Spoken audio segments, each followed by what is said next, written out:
Staking in the US right now, in terms of cryptocurrency, has been under heavy attack. And if you're following my channel, you know that I talk about Cardano every single day, a proof of stake blockchain. In today's video, I want to go over Cardano, proof of stake, and specifically staking, and how the ban in the US, or rather the scare to a ban, not exactly a ban, is playing out right now, and how it may affect Cardano. And to give you some perspective on my narrative in this, and I'll get more onto that in the end of the video after I cover everything that's going on, I think Cardano staking is going to be fine. And this is only US, it's not a direct ban, but rather some interesting things going on that may lead to some less staking activity in crypto, except for the fact that Cardano staking, the way it's structured, the way it is incentivized, and the way it works does not fall under the same categories at what has been shut down in the States and what has been shut down specifically at Kraken Exchange and been fined for. It is much, much different at the level of a centralized exchange versus an entire blockchain, and a decentralized one at that, Cardano. So yes, you can stake your ADA, turn passive ADA with a Cardano stake pool, even Jack stake pool. If you would like to do that, that is mine. But what we're talking about today specifically, to start off, is the $30 million fine by the US SEC to Kraken Exchange. And Kraken has paid this fine, I believe, and they have been hit with it. But many people are calling this a ban on crypto staking, when in reality, it was a fine against the exchange, Kraken, and their staking platform. This has been halted now. They've stopped the staking platform in the US, so not everywhere, and they have faced a large fine. Following this, CEO of Coinbase, Brian Armstrong, put out this thread of tweets, and we're going to go over Charles Hoskinson, the founder of IOHK, so one of the three founding partners of Cardano, so part of founding Cardano. Charles Hoskinson has put out a tweet in reply to this, which we'll discover Cardano's direct impact, but we're hearing rumors that the SEC would like to get rid of crypto staking in the US for retail customers. I hope that that's not the case, as I believe it would be a terrible path for the US if this was allowed to happen. Staking is a really important innovation in crypto. It allows users to participate directly in running open crypto networks, especially with proof of stake networks. Staking brings many positive improvements to the space, including scalability, increased security, and reduced carbon footprints. Staking is not a security.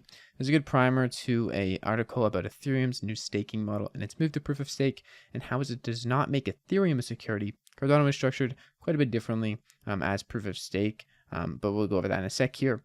And we need to make sure that new technologies are encouraged to grow in the US and innovate, and not be stifled by lack of clear rules. When it comes to financial services and Web3, it's a matter of national security that these capabilities be built out in the US. Then Brian goes on to say, regulation by enforcement doesn't work. It encourages companies to operate offshore, which is what happened with FTX, the fallen knight, or the fallen scam artist, whatever you want to call it.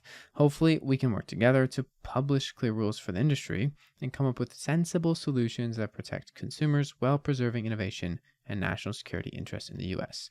Specifically, Charles Hoskin has responded to this. CC, IOHK Charles, thoughts. Charles Hoskinson, one of the three founding partners of Cardano, as the founder of IOHK, responded with, Ethereum staking is problematic. Temporary giving up your assets to someone else to have them get a return looks a lot like regulated products and centralized staking platforms.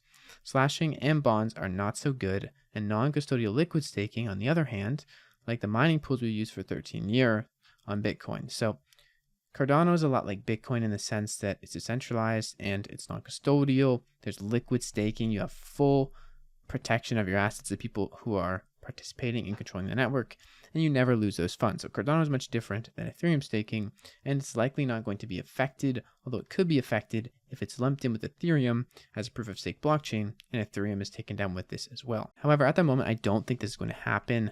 I couldn't see this happening in the near future, but I do think it's something to keep an eye out for if you're staking with any platforms, even if you're staking with Cardano, to keep your ears peeled and just see what's going on in the space, as it is pretty important.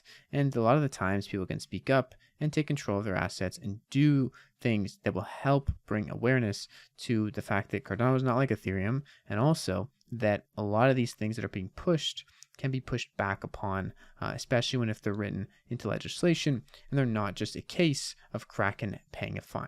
Then I'm going to finish off this video with something from Cardano Will, kind of a 4-step process to how to stake your ADA and how to participate in the revolution that is Cardano staking. Cardano staking right now is kind of crypto's biggest DeFi app. It has billions and billions of dollars, about 9 billion, I believe, last time checked valuation, in liquid, non-custodial, risk-free staking. In light of today's news, we should make a push for mass adoption. We don't need middlemen taking a cut. Get some ADA, download a wallet, pick a pool, a stake pool in Cardano, click delegate, and be a part of the revolution. Anyways, that's all I have for you guys in today's video. If you want more on this topic, let me know. I'll be posting a video tomorrow and the next day as well. So make sure you subscribe for more content and check out my Twitter for some other tips on all things related to crypto and some personal growth coming up next. See you guys tomorrow. It's been your friend Jack. Peace.